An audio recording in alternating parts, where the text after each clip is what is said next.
Hi எல்லாருக்கும் வணக்கம். Welcome to today'smenu.com. இன்றைக்கி என்ன ரெசிபி பண்ண போகிறோம் அப்படின்னு பார்த்தீங்கன்னா பருப்பு உருண்டை குழம்பு தான் எப்படி பண்ணுறதுன்னு பார்க்கலாம் வாங்க. ஃபஸ்ட்டு நான் ஒரு 1/4 கிலோ பருப்பு கடலைப்பருப்பு எடுத்து வச்சுருக்கேன். அதை ஒரு 3 மணி நேரம் நல்லா ஊற வச்சிடலாம். இப்போ இந்த குழம்புக்கு தேவையான புளி அதுவும் ஊற வச்சிடலாம். இப்போ நம்ம வறுத்து அரைச்சி தான் நம்ம குழம்பு செய்ய போகிறோம். அதுக்காக ஒரு பெரிய வெங்காயம், ஒரு 10 வரமிளகாய், இது ரெண்டையும் வறுத்துக்க போகிறோம். நம்ம பெரிய வெங்காயத்துக்கு பதிலாக சின்ன வெங்காயம் ஒரு 1/4 கிலோ எடுத்துக்கலாம், அதுவும் நல்லா டேஸ்ட்டாக இருக்கும்.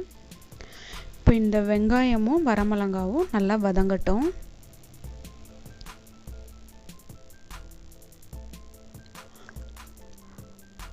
நல்லா வதங்கினதுக்கப்புறமா மல்லித்தூள் இதில் சேர்த்தணும். மல்லித்தூள் ஒரு 2 டேபிள் ஸ்பூன் ஆட் பண்ணிக்கலாம்.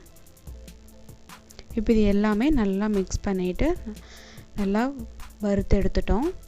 இப்போ இது சூடு ஆறட்டும். இது சூடு ஆறுனதுக்கப்புறமா ஒரு தேங்காய் கட் பண்ணி வச்சுருக்கேன். இது கூடவே தேங்காய் போட்டு இந்த மாதிரி நல்லா பேஸ்ட்டாக அரைச்சி வச்சுக்கலாம்.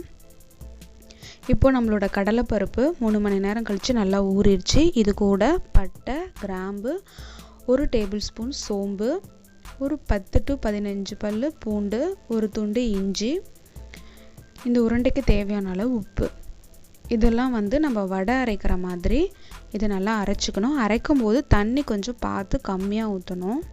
எனக்கு கொஞ்சம் அதிகமாக ஆயிடுச்சு. இப்போ இதுக்கு உருண்டைக்கு ஒரு 2 பெரிய வெங்காயம், 3 பச்சை மிளகாய், கருவேப்பிலை, மல்லித்தலை இதெல்லாம் பொடியாக கட் பண்ணி வச்சுருக்கேன். இதெல்லாம் நம்ம வடை மாதிரி அரைச்சி வச்சோம் இல்லையா கடலைப்பருப்பை, அது கூட போட்டு இந்த மாதிரி நல்லா மிக்ஸ் பண்ணிவிட்டு உருண்டை பிடிச்சிக்கலாம். அரைக்கும் போது தண்ணி கொஞ்சம் கொஞ்சமாக விடணும். எனக்கு கொஞ்சம் அதிகமாகிடுச்சு. இப்போது எல்லா உருண்டையும் நம்ம ரெடி பண்ணி வச்சுக்கலாம்.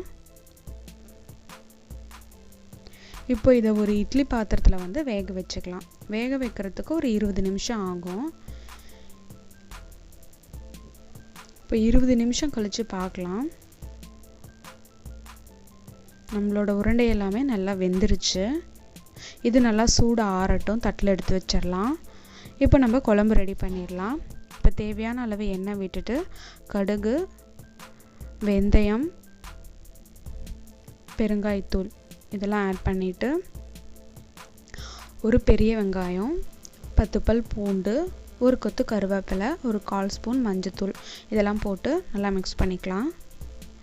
இதெல்லாம் வதக்கினதுக்கு அப்புறமேட்டுக்கு ஒரு தக்காளி வதங்கிறதுக்கு கொஞ்சம் உப்பு, ஏற்கனவே நம்ம உப்பு போட்டிருக்கோம், அதனால் பார்த்து உப்பு ஆட் பண்ணிக்கலாம்.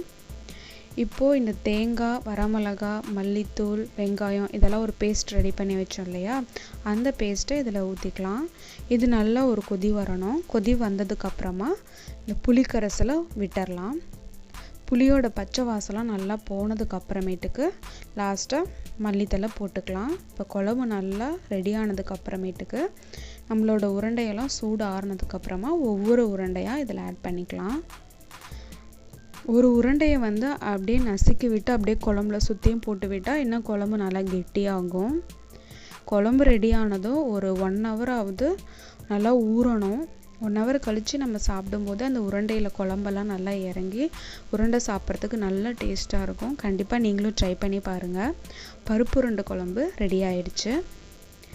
இந்த வீடியோ உங்களுக்கு பிடிச்சிருந்துச்சுன்னா ஒரு லைக் கொடுங்க. இதே மாதிரி இன்னும் நிறையா வீடியோ பார்க்கணுமா மறக்காமல் நம்ம சேனலை சப்ஸ்கிரைப் பண்ணிக்கோங்க. தேங்க்ஸ் ஃபார் வாட்சிங்.